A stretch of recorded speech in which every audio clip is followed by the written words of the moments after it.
Welcome to the Strong as Fuck podcast. I'm your host, Kenny Santucci, and join us for some strong conversations.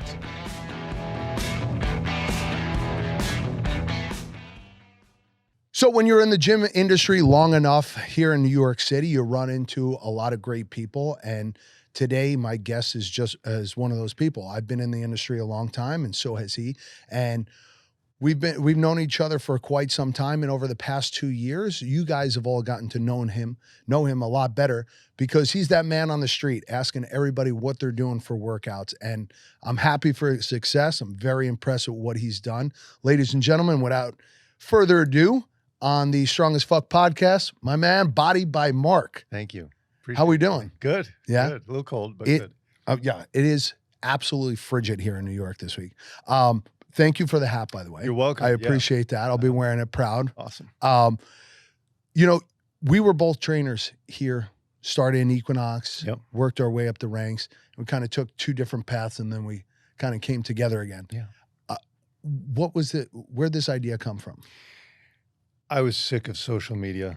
Mm-hmm. I was just over the melting pot of narcissism that it had become. Mm-hmm. And I, was doing social media for, 14, 15 years. And, I had like probably 30, 40,000 followers, and I was doing what everyone else does, the shirtless photos, the videos of the clients, me doing push-ups. And it's like, I just got sick of it. Did you ever feel like this was you? Because when we started training, I mean, you're like my age, right? Yeah. So when we started, it was one, you could never take pictures in Equinox. Right. People forget this, that you weren't allowed to take pictures on the floor. Nobody wanted their picture taken, especially in a gym. Right. And now if you don't put somebody in a picture, they fucking hate you. They get pissed. Yeah. So we came from this world where it was like, it was looked at as a weird thing for you to put yourself up on social media. Right. Yeah. And then take pictures in general. Right. Yeah. And when you look at social media, it is really all like me. Yeah, Like, you got to sell yourself. And it's not that I was sick of selling my business and my services. Like I really believe in what my company does. But I said, you know what? I'm done of posting all about myself. Mm-hmm. I want to try something different. Yeah. And I had always been a person who would walk around the streets of New York City or wherever I was, and I would look at someone and I would say, I wonder what that person does to get in such good shape. Mm-hmm. And I'd walk by another person, but wonder what she does, wonder what he does. And it's not really socially acceptable to just walk up to a stranger and make a comment on their body. Yeah. Even though I'm complimenting them, it just seemed kind of weird. So I didn't do it. And then I thought about it a little bit more, and I was like, well, these guys are doing it with like, what do you do for a living? Yeah. How much do you pay for rent? Even though a lot of those Which is much more personal. Like, Right. how much money do you make? I can't believe people answer. Right. How much do you have in the bank? I'm like, wait, I got to see who answers this. Yeah. I'm like, not me. Yeah. That's what makes it so interesting, because you're genuinely interested in that. Right. Yeah. And so one day I was taking a dance class, one of those Tracy Anderson classes. Don't laugh. I like to take different classes To see what people are doing. to see what they're doing. 1000%. Like, my thing is, if I was never bought into a lot of this stuff, I was just at Pure Vita, and these two young ladies I know who work at SLT were like, you should come take a class this week. And I'm like, I haven't been there in 5 or 6 years. Yeah. I'm like, I'm going to go back. I want to see what the whole thing is now. Right. Because it's always done well. SLT is one of those brands I think that's been on top for got to be 10 years now. Yeah. And I want to see what they're doing to pivot in this market where now they were one of the only few. There's maybe 2 or 3 Pilates studios. Now everybody has a Pilates studio. There's one on every corner. So I want to see what they're doing to pivot to differentiate themselves from other Pilates studios. Right. Yeah. Right. And so I'm taking the class. There's this woman in front of me, probably around my age, and she's in the most ridiculous shape I've ever seen someone in. And I finished the class. We're both drenched in sweat. And I'm like, I can't go up to this woman. Like, it seems weird. It seems like I'm hitting on her. I wasn't. Yeah. Like, I just wanted to know what she did. I knew it wasn't just this class. I was about I'm like, to say that. you got to do a lot more than just this class. I sing her praises all the time. I think Tracy Anderson has done an unbelievable job in the space. Yeah. It's one of those things where I don't buy into it. I think it's a bunch of bullshit. But she's created so many brands out of her brands. The amount of women that have come from her tree. Right. I know. is so A impressive. lot. Like, and she's empowered all these women to create massive, massive brands. So Mhm. whatever the fuck she's doing, I watch it and I'm like, this is the most I know. Women absurd love it. shit. But Yeah. people love it. Yeah. She charges $1,000 a month. I know. Yeah. It's insane. So you're in this class and you go up to her. Go up to I actually I didn't go up to her. But I wanted to, but I went home that night and I was like, you know, I'm gonna do this. And I'm an introvert. Like I don't just like walk up to people in a bar. I don't Yeah, just yeah. talk to girls. Like I don't do that. And I went back to my place. I'm like, I need a microphone. I need all this fancy equipment, which I didn't need. But I bought because I thought you did.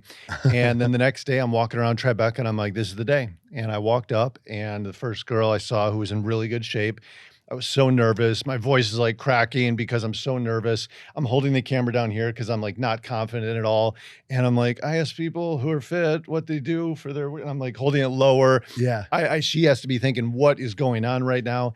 And she was nice and she answered me. She was a marathon runner. And then I got a little bit more confident. And then like 2 minutes later, I went to the next guy. And all of a sudden I saw like 5 jacked people in one day. And I was like, oh, okay. And like I got a little more confident with each one. Do you find that people who are in shape and take care of themselves are much more welcoming and friendly than the people who aren't? 100%. Right? 100%. I think there's a level of confidence there. There's a level of, you know, warmth with a person who takes it, because we've done it before when we're on the street and we're like, hey, would you guys ever want to come to an event? Because I look for the people who are on the fence where I'm like, I don't know if they work out or not, Right. but they would really benefit from coming to Strong New York. Right. Those people tend to be dickheads. Yeah. They're always like, fuck off, leave me alone. Right. You know? But like, I think most people, because I've watched a lot of your videos and people are like, wait, hold on. And they're like, they want to hear what you have to say. Yeah. Whereas there's a lot of people who just tell you to fuck off here in New York. Right. Like I get turned down maybe 2% of the time. I was going to say, because it looks like your success rate. I have a pretty high success rate. Yeah. And I think the people that do turn me down, they actually don't hear what I'm saying. And what I mean by that is like, you've been on the street corner and those people walk up to you and they're like, hey, would you like to sign up to donate to, you know, feed these people? And you're like, no, get away. Or they're like, hey, do you want to do this? They're trying to sell you something. So the people that turn me down, I think just don't hear me. And they think I'm trying to sell them something. Like the video I posted yesterday, the guy's like, nope, sorry, I'm busy. I'm not interested. And then I was like, but you're jacked. He's like, wait, what? What do you have to say? Wait, I get to talk about how jacked you complimented me? Yeah. Right. So it's like, if you pay someone a compliment, guess what? 9 times out of 10, you'll get them to stop in their tracks. Yeah. Have you ever thought about, do you ever do it in the subway? I did it once. And the funniest story, I was in the Hamptons and I was waiting for a train to go back into the city. And I'm at the stop and there's a woman that comes up and puts her bag kind of right next to me. But when you're at like a train stop, you can't really go anywhere. You know, you can't really escape. So I felt a little bit weird, like asking someone that's just like sort of standing next to me. So this woman, she's got her dog, she's got a suitcase, she's like taking her jacket off, then she takes her sweatshirt off. She's like basically disrobing in front of me and she's really fit. But I just felt like, well, she can't really leave. I can't really walk away. If she says no, it's really awkward. I overthought it anyway. And the train comes. Both get on the train. She goes up there. I go down there. That night, I'm sitting home. I open up my DMs. I get a DM, and I get crazy DMs every once in a while. But I just see, and she said, she commented on one of my videos, and she said, my newest fear is unlocked today when you're standing next to Body by Mark and he doesn't ask you what what you do to stay fit. And I click on her photo and I'm like, oh my God, that's her. The girl. And then I wrote to her right away. I was like, no, you're really fit. And I wanted to talk to you, but I didn't because of this, all of what I said. And she's like, no, it's okay. You know, so. Do you ever meet up with her? I didn't, but I am going to try and find her maybe next time I'm out in the Hamptons. But it's like you miss all the shots you don't take. I know. And like that's what I've sort of learned is that you have to get over your fears. Like just go and do it. Like what's the worst they're going to say? It's so funny that you say that. So last year, Jim Quick spoke at Strong with us and Christy had sent me his profile a while ago. Like it was like what, 4 or 5 months before that. And she's like, we should try to get this guy to talk. I go, he's never going to talk at our event. He's huge. Yeah. Yeah. And I was like, I'm looking at his page and I had already been following him. And 2 weeks before the event, he hits us up on Instagram and is like, hey, I'd love to come speak. I don't want anything. Just give me a half hour. I go, I'll give you fucking 2 hours. You come speak. And he did it. And it was awesome. People loved him.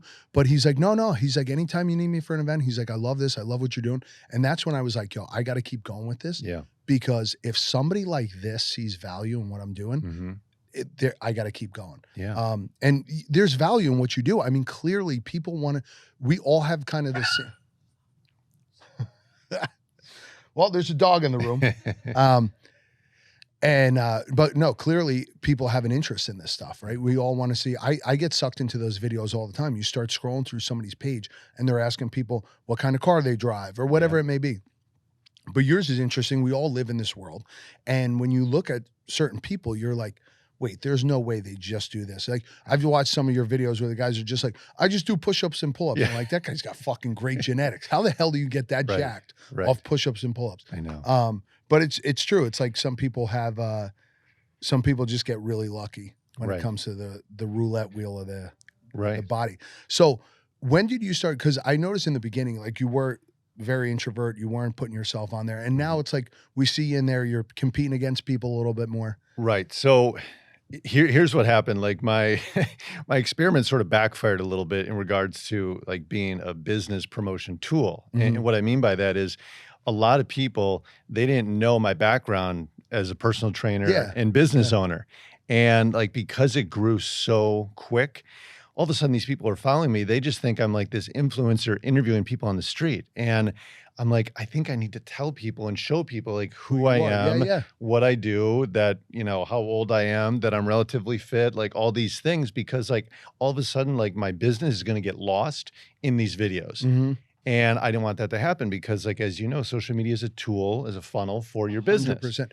It's the cheapest form of marketing. Yeah. And I found I was really missing that. So I said, you know what?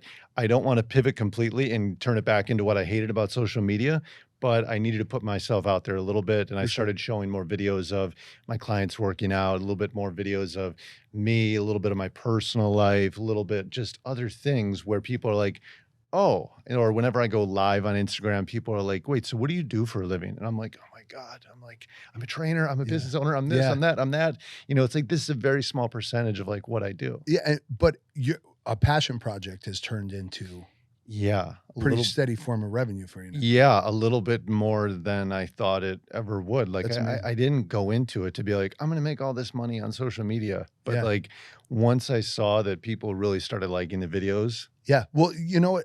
And I found the same problem sometimes. It's like you start doing the thing that you think you're supposed to do with social media. You're like, here I am. I'm in great shape. I'm a trainer. I'm going to show me. Yeah. But when you pivoted and you were like, wait, I'm going to think outside the box. I'm going to do what I'm going to show everyone else. Yeah. It's become such a lucrative thing for you. Because you've now worked with Gymshark.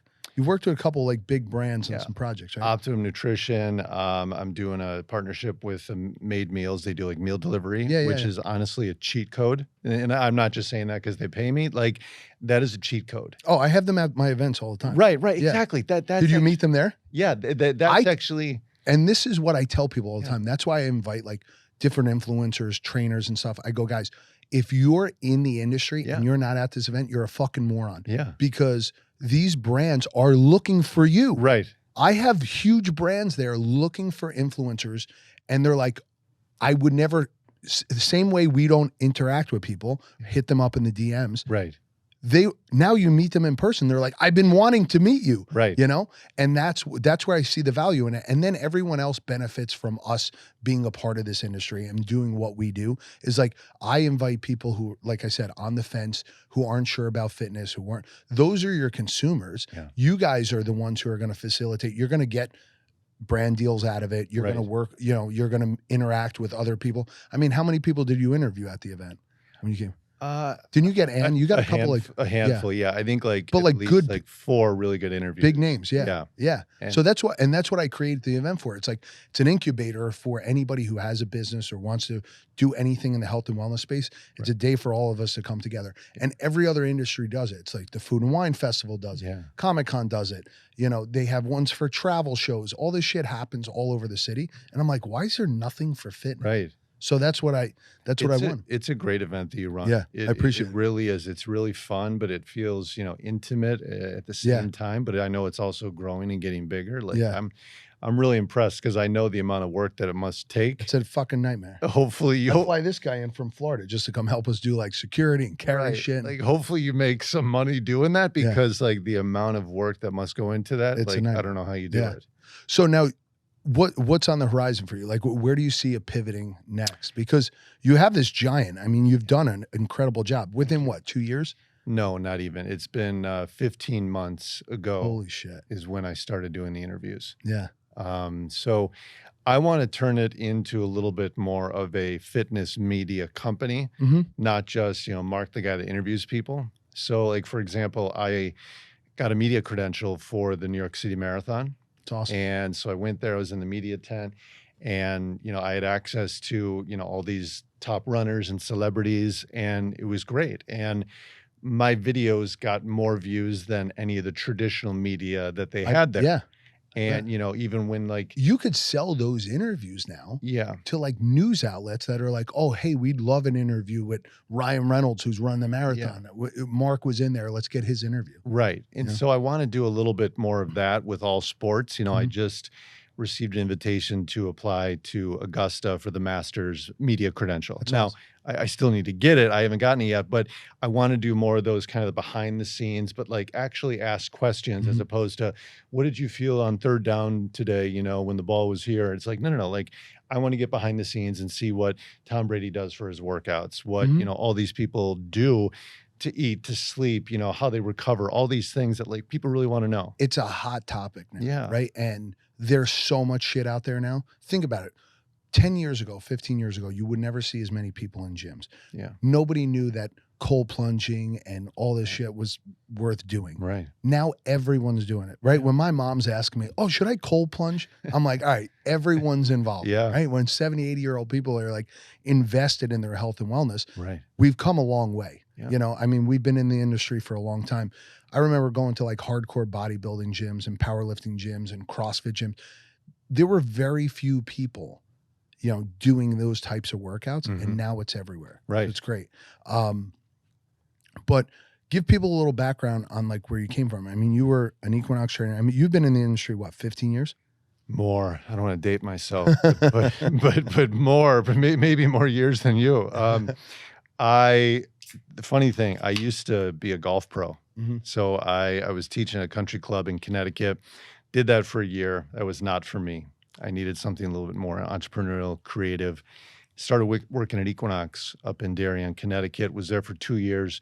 And I said, You had to be, that probably was the first Equinox in Darien, right? yeah, In Connecticut. in that area. Oh yeah, Yeah. definitely in that area. Yeah. And I worked my butt off there because I had just gotten my certification through NASM, and here I am, this like former golf pro, but that actually turned out to be a really good thing because up in Connecticut, you've got all these guys that are golfers. Of course. And so they're like, I want to work out with him. I want to work out with him. And, the women are like, all right, he's in good shape. Like, I want to work out with him too. And I busted my ass. Like Yeah. all these trainers who are like, I don't work before 7 a.m. or I don't I work on knew it. weekends. I knew And we'd it's get like, into this topic. it's like, that Yeah. ain't going to work. Yeah. I'm like, like when I'm hiring people, cause like now I have people that work for me, I'm like, you're in the wrong industry. Yeah. Like I had a 3:30 a.m. appointment 3 times a week for 2 years. Mm-hmm.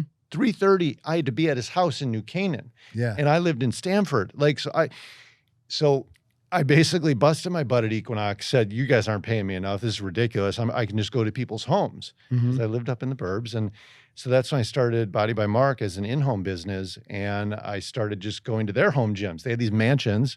So I'm like, why would I make my client go to a gym when they've got this gym already at their house? And that you could seems- build, and they're probably willing to buy all the shit you tell them to get. yeah. So it seemed ridiculous. And Yeah. so I then started hiring people because as you know, like you can only see a certain amount of clients Mhm. in a day. So I started hiring trainers, yoga instructors, Pilates, massage, everything. And it just kept growing through word of mouth. This is before social media. Yeah. So now people see what you've done Mm-hmm. and they're like, I want to have what Mark has. Yeah. But it only came through the hard work. Mhm. You didn't say, oh, I'm going to be Body by Mark. Mm-hmm. I'm going to have Pilates instructors, yoga instructors. This is what people don't understand. Yeah. As a business owner, you get to a point where you're like, holy shit, I need to pivot and do something else, or I need to hire more people to facilitate this project. People are like, oh, well, you said, I go, no, I was so embedded in the fitness industry. Yeah. I think the same way you, if somebody's like, hey, I want to train at 2 a.m, even 15 years in, I'm like, all right, I'll train you at 5. Right. You have to be hungry. You have Yeah. to want to do it. And if you don't like doing it, how many trainers do you meet who are like, I don't work before 7. I don't want to be on the floor in Right. 4 years from now. I go, well, that's like an attorney saying, no, I'm not going to be in the courtroom after like 45. Right. You're like, well, you're the most skilled at that point. Yeah. Why would you stop doing what you spent your life doing Right. to go and do something else? Now, if you're going to pivot and like manage people and stuff, but now you're a manager. Now you're no longer a trainer. Mhm. Like as a business owner, I say this all the time. As a gym owner, the amount of people you run into who don't want to work certain hours, Right. you know, they don't want to work weekends. They don't like getting, I'm like, how are you going to work in this industry? Right. You have to work when everybody else is off. Yeah, exactly. That's your job. They need to You find a different business. That's what I tell them all the time. Yeah. But you've pivoted so nicely through the, and you still work, you still train people.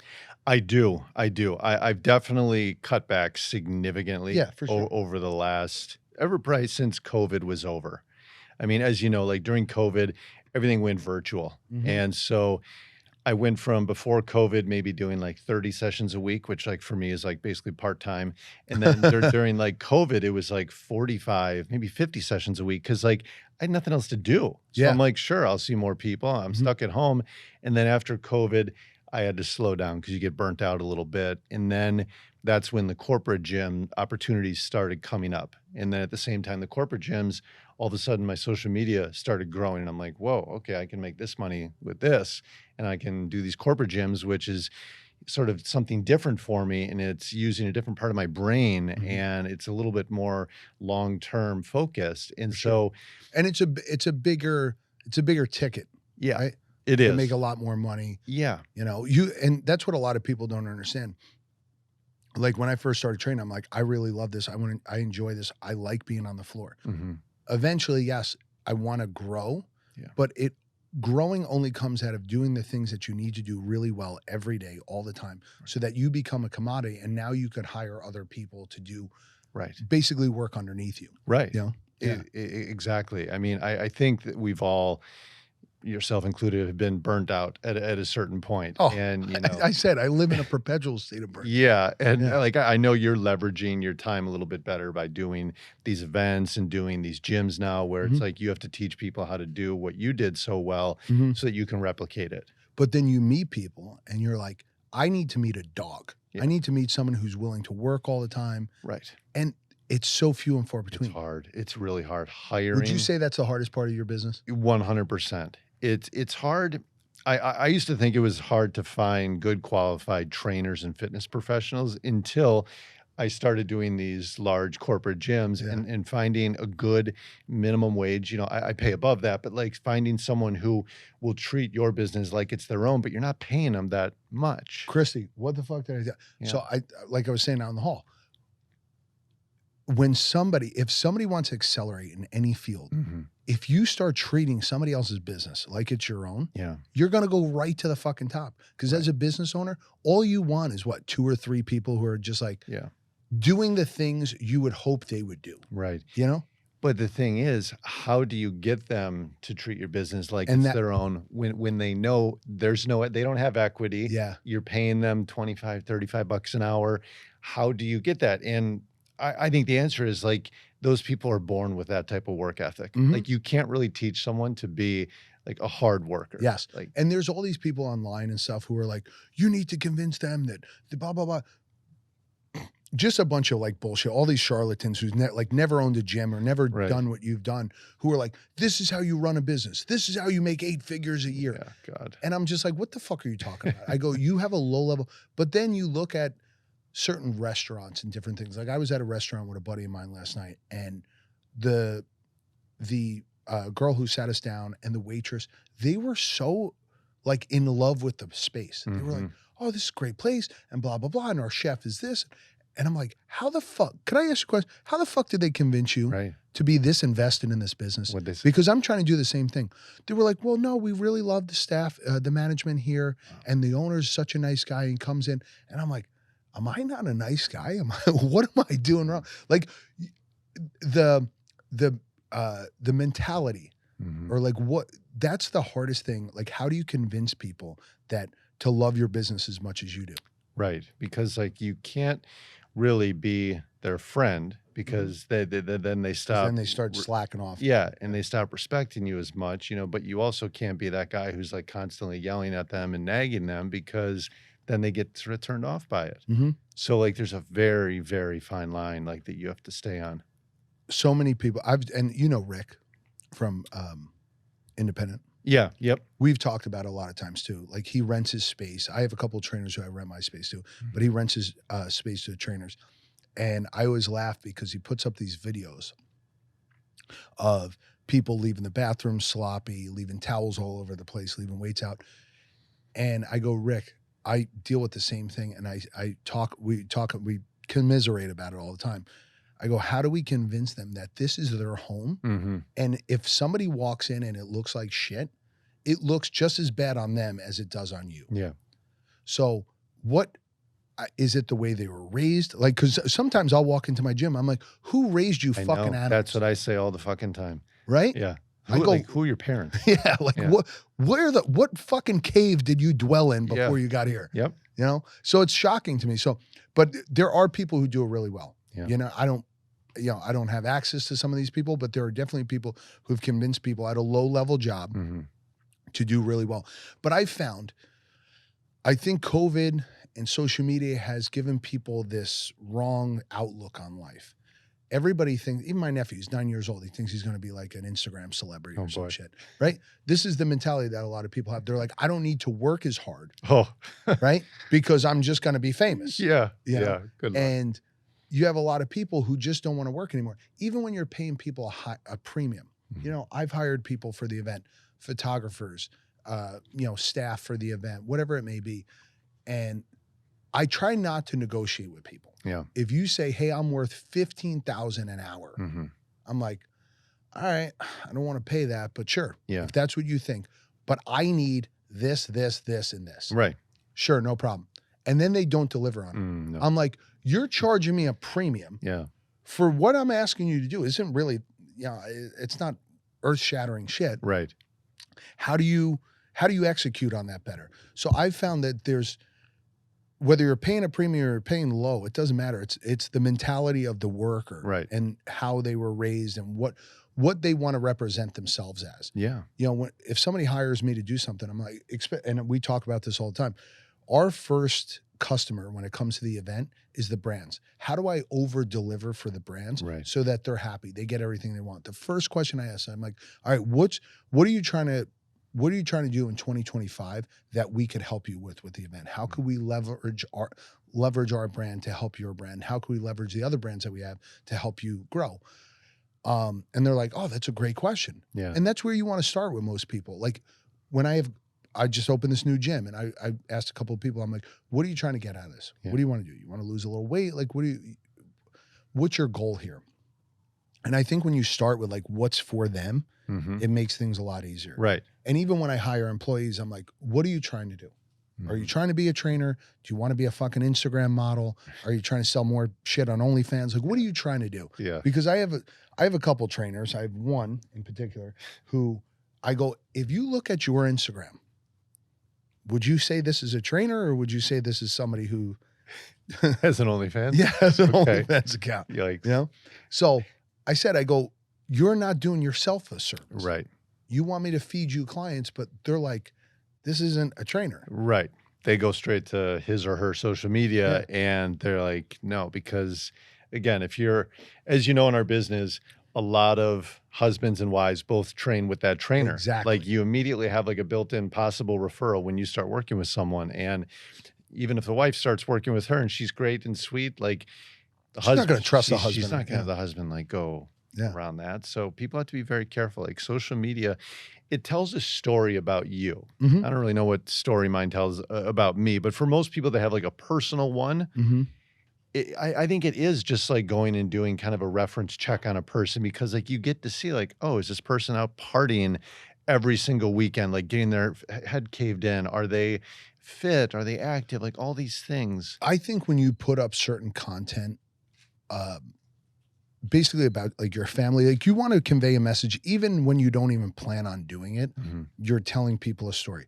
How many people do you see who just have pictures up and never talk? Right. I'm like, this person's personality is probably horrible, right? True. You know, and I've learned that the hard way. Yeah. You talk to certain people and you're like, oh, I'd love to get that person a part of the brand, but then they don't really give anything but pictures. Right. You know, you can't get any much else out of them. Right.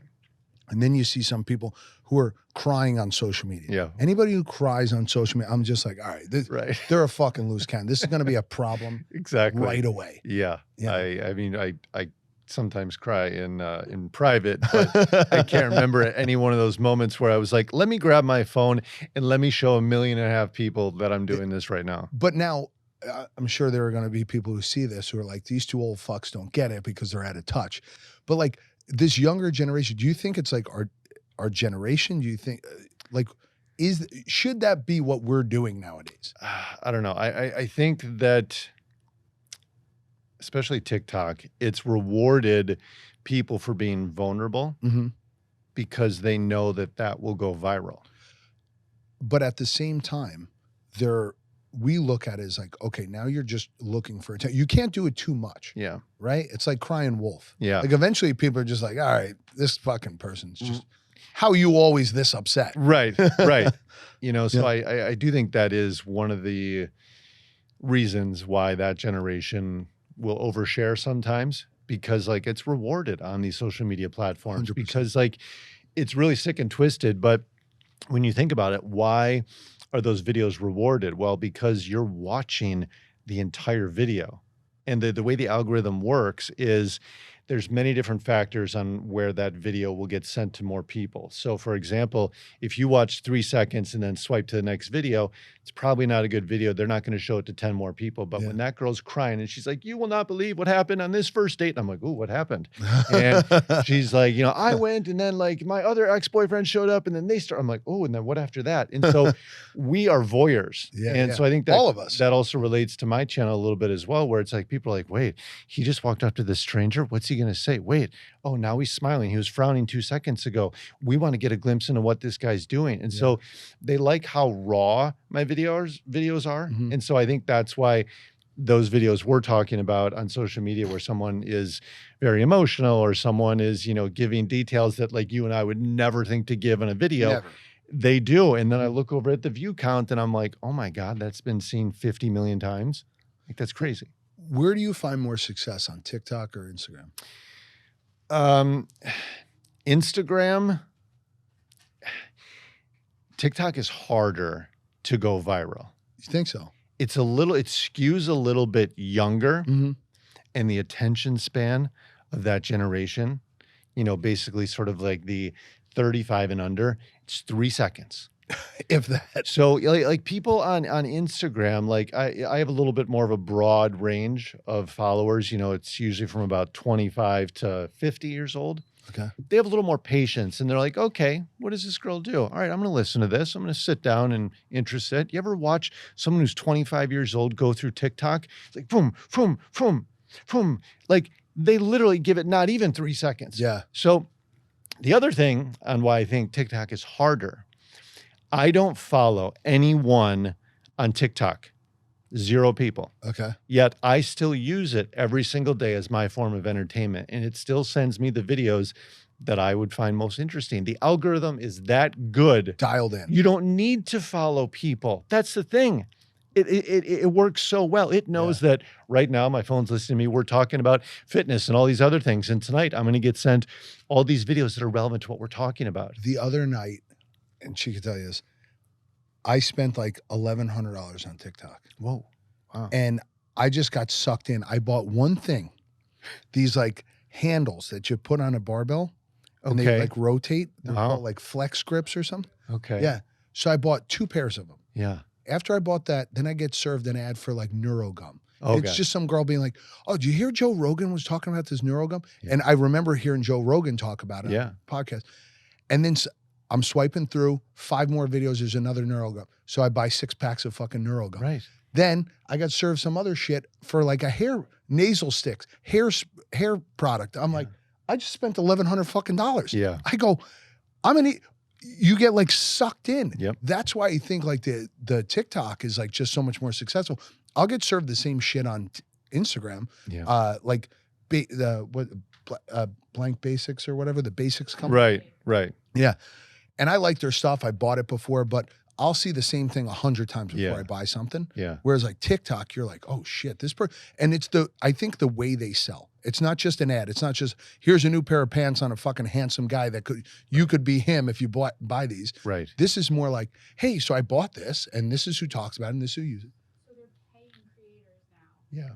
To like push they send them the products. Mm-hmm. And then they pay them, but it's like they must be mass sending them out, because even with like I saw these tart freckles, I saw 6 different girls because my friend is doing it because she has a massive following on TikTok. So they're paying people now. That's Have you been getting reached? Do people reach out to you to sell different shit on TikTok? Oh God, yeah. I mean, honestly, 15 emails a day. Really? Yeah. That's and cool. I mean, so basically in my first, year, I did 2 paid ads. Mm-hmm. And the reason I did that, and I got served probably, 100 companies came to me over that time, and I did 2 because I wanted to focus on my growth. And I knew that if I started turning into sort of a home shopping network type of like ad, that I was going to lose that trajectory that I was on and that momentum. And so I wasn't doing this for the money. Mm-hmm. And so I said, you know what? That's when I started to learn that these platforms pay you per view. So Instagram, TikTok, YouTube, I'm like, wait, when you hit a certain level and you get to a certain point, they start sending you a check every month for all the views you got. Oh shit! What level? What is that, like over 1 million or? No, it's like, I want to say the TikTok program, I had to have like 10,000 followers. Like, so it wasn't anything crazy. Really? And once you had 10,000 followers and you've been online for, 30 days, they're like, all right, you can apply to be to our creator program. And that pays real money, like real money. I'm at that point on TikTok. Like I found it a little bit easier to grow on TikTok. Like I have like almost 20,000 followers on TikTok. Okay. And again, I'm the same way. I think I follow like 200 people just because like people are, hey, will you follow me? I'm like, sure, I'll find. But like I don't follow. And on Instagram, I'm over the limit. I follow like 7,500. Oh my It's gosh. like the limit of people you can follow, only because I've had it for so long. Yeah. I never unfollow people. I Right. think it's so lame. Right. But I'll start unfollowing people that follow new people. Yep. But yeah, on TikTok, I'm the same way. You get served all these ads and you get served all the shit they think you would like. Right. And it works so well. Yeah. That's why I think it's a more lucrative thing. But now they're saying they're going to shut this thing down. I know there was just a press release, I think came out today, where I think it's been delayed, the whole TikTok thing. I don't see it getting shut down. I think Trump's going to do everything in his power to make sure that goes through. I think that was one of the reasons he won. It's a lucrative business. I was saying, this is what I say all the time. You have to want to see other people win. Yeah. Right? I love when, especially guys our age, because you're like, shit, I feel like my window to make money is getting smaller and smaller. Right. So when I see guys our age doing cool shit, I'm like, oh, fuck, there's hope for us. Right. We could still make money. And you always think like people were going to want a younger, more attractive trainer. In reality, they're like, no, I want somebody with a little bit more wisdom, somebody who's been around the block a little bit. So I always lean into that. I'm like, hey, I'm a little bit older, but I know a lot of shit. I've experienced a lot. Absolutely. But when you see people lose, well, then that eventually is going to affect you. Mm-hmm. If there's less people out there with money, then there's less people buying your shit, buying the products that you're pushing, or buying into what you're doing. So you got to want to see people win. And I think this scarcity mentality that there's not enough out there for everyone. There's plenty. There's more people on the planet than ever before. Yeah. And when you see the stupid products that have flown through society, like when you look back and think about like Tamagotchis and Beanie Babies and stupid shit, like the amount of like there are people wearing tape on their nose, tape on their mouth, and they're selling it for like $90 a piece. I go, it's a fucking tape. Piece of tape. I tried it last night. It worked horribly. The mouth tape, right? Literally, the first time I tried it was last night. Ironically, you brought it up, and like we have a little bit of a beard. It's not meant for guys with any beards. Like I put it on after 5 minutes. I was like, well, that fell off. Like that was a great $10. One of the things that I love doing about the event too is I get to meet a lot of these founders and different people who, if I like shit on a product or talk about a product, they're like, hey, let me change your mind. I go, Right. great. I love that, because if you can, then it's a viable product. I want it at the event. And if you could sell it to other people, I say, I'm spending the money and the time and the effort to get thousands of consumers there, people who want what you have. Right. It's now it's on you to sell them on what it is. Right. You got to educate them. Am I into every product that we have there? No, but I see there's a value and there are people who want that stuff. Yeah. So it'd be a disservice to my clients to not have all this shit there. Right. So it was like, you use all this shit? I was like, no, but most of it I do. You know, the donut place that I had there. Like if I'm gonna go cheat and have a donut, Right. I want to go to Donut Plant. Yeah. You know, if I'm gonna go to get like when I go get coffee and stuff, my favorite coffee is Left Hand Coffee Yeah. out in the Hamptons. You ever have it? Yeah. So I order their shit and have it sent to my house. I love them. And I begged Yanni, the guy who owns it. I was like, dude, I don't care what you say. I need to have you at the event. I want like a New York coffee company at my event. I want you to serve coffee. So like there's different brands that I'm like, I need you there because I love it. But there's other brands where I'm like, I don't even know what the fuck they do. Right. You know, they were like, hey, we want to be at the event. And, you know, there's everything from fiber companies to equipment companies. And I'm like, all right, like even the Zero Wheel, right? You hear about this? Zero Wheel. What's this? They were at the event. So basically it's like a motorized ab wheel. Abro. Okay. I saw it. Yeah. It's sick. It's like $800, but it's a cool little toy. Yeah. And they had sent me one and I was playing with it yesterday at my gym. And I was like, damn, this is a pretty cool thing. Like if, you know, $800. yeah. Right. Isn't it? It's expensive. Jesus. But it's a cool little toy. Like if you're into it and you have the cash, I mean, listen, there are I have buddies who have $12,000 cold plunges at their houses and stuff. So. Yeah. I guess. Yeah. I don't know. $800 for a toy. I guess we all spend our money on different stuff. I'm sure I've got a lot of I know. I mean, line items that I'm not proud of. $1,600 sneakers and shit. And I'm Right, gonna walk right. in the New York City streets with Oh, those days are over for me. them. Yeah. So yeah, no, I mean, it's been really cool to see the growth and stuff. Who have you had on that you were like, oh shit, I didn't even realize who that person was? And Well, you probably stopped some people in the street where you're like, I didn't even know that person. Because walking with her, she knows fucking everybody, all these Instagram celebrity. Like you could be famous on TikTok, YouTube, Instagram. And we've had people come through the gym and everybody's like, you didn't know who that was? I was like, no, who the fuck was it? right. Like that's the thing. Like I'm sure I walk by plenty of like YouTube celebrities and Instagram celebrities every single day. Mhm. But like, as you know, like I'm a little bit older. So like I really only recognize like the true real celebrities. Yeah. Like, yeah, I'd recognize Mr. Beast and like Jack Doherty. But like, I guess to answer your question, you'd be amazed at what you can see when you walk around New York City without your head down on your phone. Oh yeah. Because all these people think all my videos are like fake when I meet a celebrity. And I'm like, no. I'm like, if you walk around Soho in the summertime All the on a time. Saturday and just have your head looking up like this and not down at your phone, you'll see 1,000 celebrities, Yeah, I guarantee. Mhm. But everyone's like so into what they're doing on their phone. Who's Like, the biggest celebrity you had on? I mean, J Balvin, I like kind of walked by and he's just sitting on the stoop next to, you know, like the singer. Yeah, yeah. I know. And Yeah. so he's sitting on the stoop outside of Equinox. And I'm like, is that fucking J Balvin? Yeah. And like, there was like a paparazzi literally next to me and he's like, yeah. And I'm like, get the fuck out of here. And I go walk up to him and he had a great interview, but it was because I wasn't interviewing J Balvin. I was interviewing a jacked guy. Yeah, yeah, yeah. I didn't say, oh my God, I'm a huge fan, because like, it doesn't have Yep. anything to do with their celebrity. And, you know, David Ortiz, I saw him That's cool. at the airport Yeah. and I was more like, who is wearing all those diamonds? Oh my gosh. And I was like, that looks like Big Papi. Yeah. And like that one, I knew when I went up to him who he was, but I acted like I didn't know. And he's like, well, I used to play ball in professional. And I was like, well, for who? Oh, the Red Sox.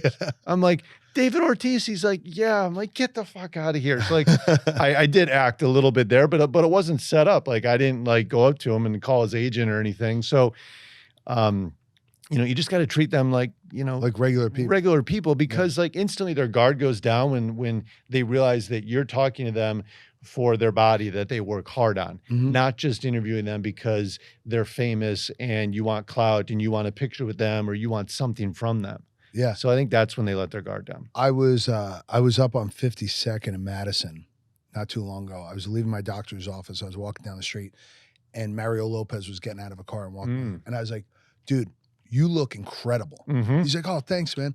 I was like, you do jujitsu too, right? And he's like, yeah, I love it. He's like, I've been doing it for years. I was like, it's so impressive. Like that guy he's got to be in his mid 50s. Yeah. And he looks incredible. He does. Like he got out of the car and had just like a t-shirt on. I'm like, dude, you look great. I was like, from one gym rat to another, it's impressive. 51, 51, yeah. I agree. He's definitely one person where I want to figure out what exactly he's doing. Yeah. Because I mean, I know he's very active and fit, but like everything from like what water you're drinking, what skin lotion you're using, because he looks like he's 38 years old. And that's the thing. He looks like he doesn't age. And somebody like Tom Cruise. I just saw an ad for the new Mission Impossible 8 or something. Yeah. And he's well into his 60s, right? He's got to be what, 61, 62? So Tom Cruise is 61, 62 years old. 62 years old. Yeah. The guy looks like he's 25. It's so impressive. And I'm like, what are you doing to your face? He's had some work done. Like For sure, but like he's still like his hair does it like he has no grays. I mean, look at what a 62-year-old looks like. Okay. Have you seen Lindsay Lohan's transformation? Yeah. Right. That's impressive. She looks great. If you have the right person, it's incredible. She looks unreal. Yeah. Hers looks a little more natural. Like, Did you see her face before? She was true. She was beat up. Yeah. She looked old. Yeah. She. Wait, yeah, you gotta. Oh, well, yes. Right. Hold on. Oh, so okay. I've been meaning to bring this up to you. Yeah. Because you stopped one of my best friends. Okay. He's been working out with me forever. When we first started hanging out, I've known him 15 years. This guy. I met him. I had just started training Equinox and stuff. And then he would never work out with me. When I started at Solace, 2014 maybe, he started coming to the gym. He'd wear elbow sleeves, knee sleeves, right? He only did like Soul Cycle and like double floor at Barry's. Wow. And then I started getting him into CrossFit. I helped him. Like, now he doesn't wear any sleeves or anything. He looks better than he's ever has before. Yeah. Ripped. You stopped him on the street. The guy with all the tattoos? Yeah. Okay. Bald-headed guy, yeah. And it's amazing. Great guy, right? He looks like he should be in the Hells Angels, but he's the nicest guy in the world. Yeah. And I go, dickhead, you couldn't have told him that you work out at my gym? He goes, I didn't even think of it. I go, what do you tell him? Right. Yeah, I go, you didn't even mention that you work out with me. You're like, yeah, I work out with two guys. And I was like, right. He's like, I got two guys, they're buddies of mine, they're trainers. And I'm like, most of the time, like, you'd want to drop their name to give them a little, but like, he didn't, and I would have kept your name in there. And I like, go, this piece of shit didn't even drop my gym. Right. But no, it was so funny because we were talking about it for weeks. And he's like, yeah, this guy stopped me and started asking me what I do for a workout. I was like, that's Body by Mark. I was like, he's huge. Yeah. He didn't even know who the hell it was. Right. But he was really nice. But it's cool because even somebody like him, I mean, he's a little bit older. He's not even on social media anymore. Right. And he's like, I love those videos. Yeah. Like, people see value in the video because you see somebody, like I saw you had a cop on one day and I was like, damn, walking around New York City, rarely will you ever see a cop who's in shape. I know. That's why there's so much, when people are like, how'd this happen in New York? No one caught that guy who shot somebody. I go, have you seen what a New York City cop looks like? Right. When everybody's like, defund the police, I go, no, you should fund them more, give them more money so that you get somebody who's actually in shape and takes care of themselves and wants that job. Yeah. Because you have all these short little fat fucking people. How are they going to catch anybody? I know. It has been hard to find, but if you look hard enough, there are some fit cops out there. What do you think? I mean, the mayor's pretty jacked. I DM'd him. He did not DM me back. No shit. Because like there are certain like, people that I know that I'm probably never going to meet by chance. And I would like, again, like trying to evolve into a little bit more of a fitness media. I'm not, above setting up interviews with certain people. For sure. Yeah. Because like, I know I can't just walk up to Eric Adams. I'll probably get tackled by his bodyguard and like, but he seems like he's in great shape. I don't know how old he is, like mid 50s, late 50s, early 61 or 62, I think. Right. And so, I'd love to interview 64. 64. Wow. Dude, I'm telling. I met him a couple times. I've had dinner with him a couple times. A friend of Okay. him. Actually, the girl I had on the show last week, she's good friends with him. She worked on his campaign and stuff. Okay. And we've had dinner with him a couple times. And he's in good shape. Right. And he's at the gym every morning at like 7 a.m. Yeah. You know, and I think he's pescatarian. Okay. So he doesn't eat any red meat. He's a big fish eater. But he's pretty impressive. But I mean, listen, walking around New York City, it could go one of two ways. You could meet somebody who doesn't even think about going to the gym, and then you have all these people who are just gym rats. Right. And it gets hard in the wintertime, you know, Yeah, 'cause you because, can't tell. you know, I fly to Miami a lot or LA a lot in the wintertime, but like I can't do it every weekend. And Mhm. that's sort of where, I don't know if you saw one of my recent videos where, and this is more out of curiosity, this isn't to go viral, just out of curiosity. I had 2 pictures and of different body types because I'm curious, like what women find attractive. Mhm. And I For a guy. Yeah. Yeah. And one was a picture of a guy that was actually JFK Jr., like back in his like prime. And he looks like, you know, he's about 165 pounds, a little bit of muscle, lean. Mhm. And then there's like a big jacked like bodybuilder guy. And I just walked up to a couple girls and I'm like, which body type do you prefer? And I recorded their responses and Mhm. video went I well. actually want to see that. Yeah, Yeah. the video went well, but it really is out of curiosity because like a lot of guys, I think in their mind, they're like, the more jacked I get, the more yeah. girls I'm gonna get. No, And girls don't give a shit. right. I was at Mr. Olympia this year, Oh, you were, yeah. and Chris Bumstead walks on, Jeez. and I'm like, I had the most homosexual moment of my life. I'm looking at this guy. I'm like, he looks fucking incredible. Yeah. I couldn't believe it. I was like, I literally text my doctor. I'm like, yo, how the hell do I look like Chris Bumstead? Give me whatever he's taking. I Yeah. want that. Yeah. And she's like, no, you're not taking fucking steroids. But he looks incredible. Right. Like to a guy. You show his picture to most girls, they're like, I don't want a guy who looks like that. Exactly. You know? But And- I think guys, after a certain point, you get to a point where you're like, you're no longer working out for women, you're working out for dudes. yeah. Like, Because I used to be really fat as a kid. So all I was like, I just want a girl that, you know, like me. right. You know, so I just need to not be fat. Right. You know, and I think my success, whether I was like not in great shape or really great shape, it really doesn't matter. Mm-hmm. But you start working out for guys when you get to a certain Yeah. size. Yeah. And I think Because you're pretty lean. You're pretty shredded. You're in yeah, good shape. yeah. I mean, I've sort of eased off it a little bit, I think, over the years because like it was getting to be like a little bit like Hard to live that life. yeah, Yeah. exactly. And Yeah. now it's more important just to have balance and just to not be injured, to be honest. Like, yes, I like being in good shape, but like the thing as you get older, I don't know if you've felt this way, is just like how much we took for granted in our like 20s and early 30s. How much you get away with. Yeah. Yeah. Now it's like I have to warm up for like 35 minutes before I can even like look at a weight. So the question that you ask everybody else, like, what do you typically do on a daily basis? I Like, mean, what does your ideal workout look like?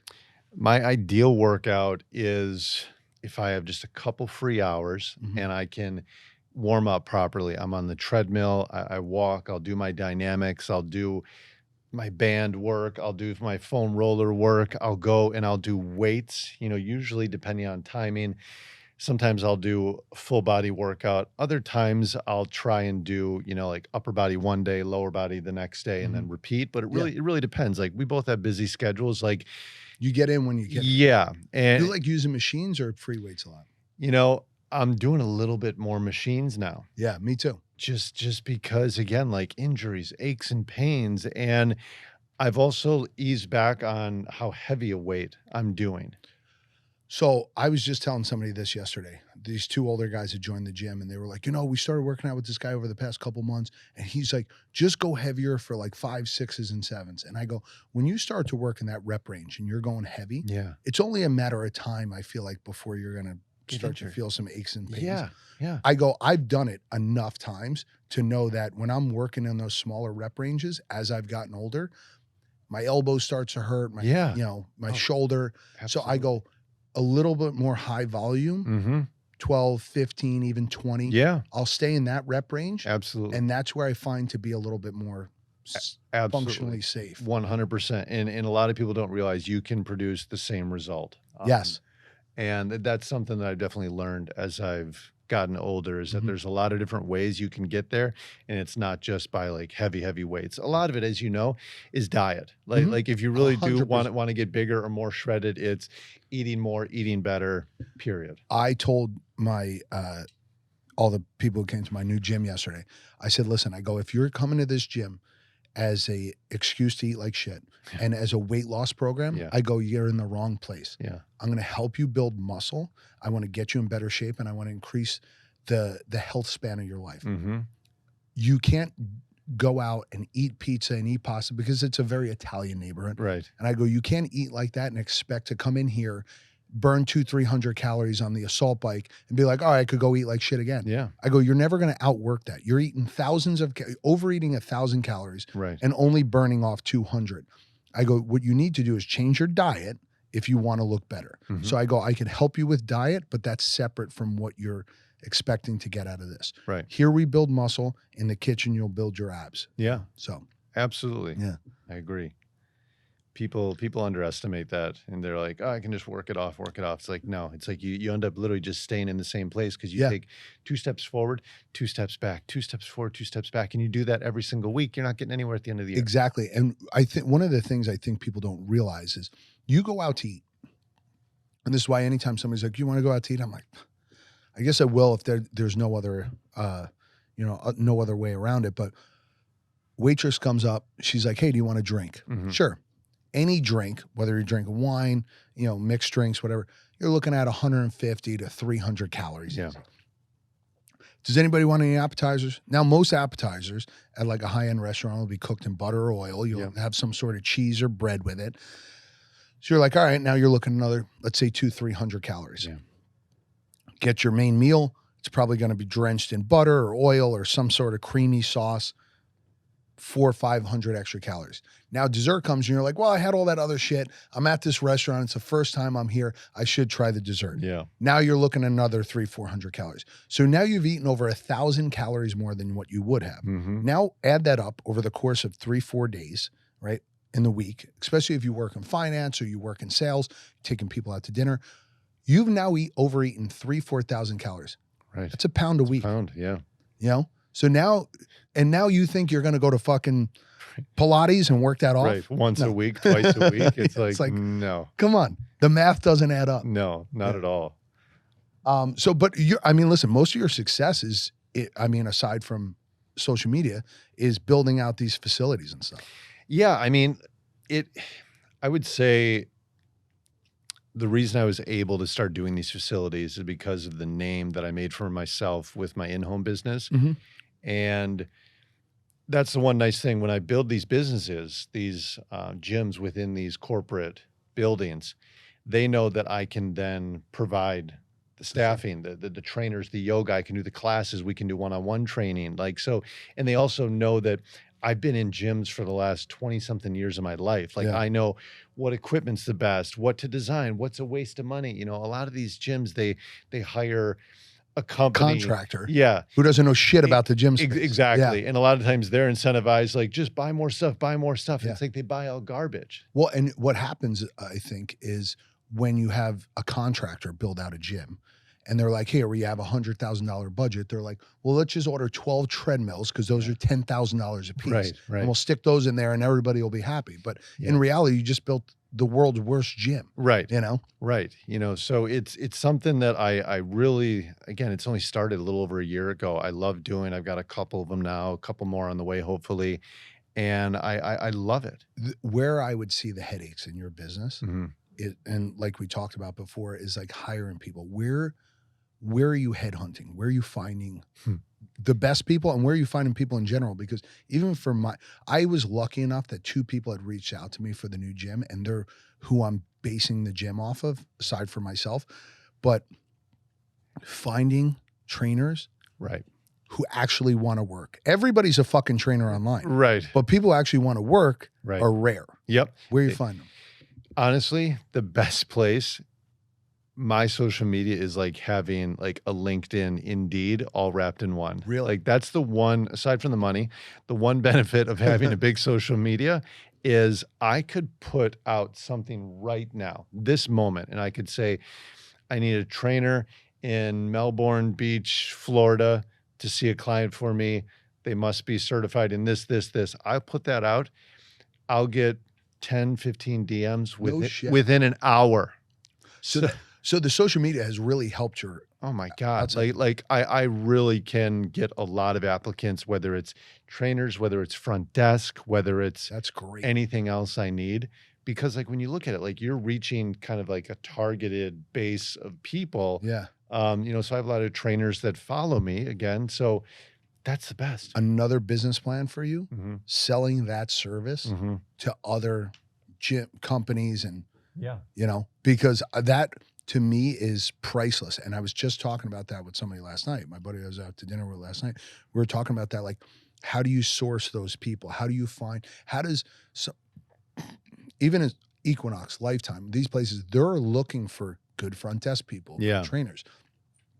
How do you source them? And I think it's through social media accounts like yours Mhm. that people are dialed into, that you have eyes and ears on you, that people are like, oh, he must know somebody or know some things in the industry that I don't. Yeah, it's definitely been a blessing. Yeah. Like that's one of the nicest things is I know that I can just put it Instagram. I don't even have to post it on my page. I can just do a story. Yeah. And I'll get hundreds of emails. That's People great. like, I want to work, I want to work. And like, as you know, like a lot of people also like they just want to work for you because like you have a big social media following. So like a lot of people are just like, oh yeah, yeah, yeah. Like they don't Mhm. even care about like the job or the money or like I've had people from different countries be like, I want to move to New York, like just so I can work for you. And I'm like, wait, you live where? You live in Saudi Arabia? Like, no, like Yeah. I'm not for a front desk. Like, Yeah. no, like chill. That's great.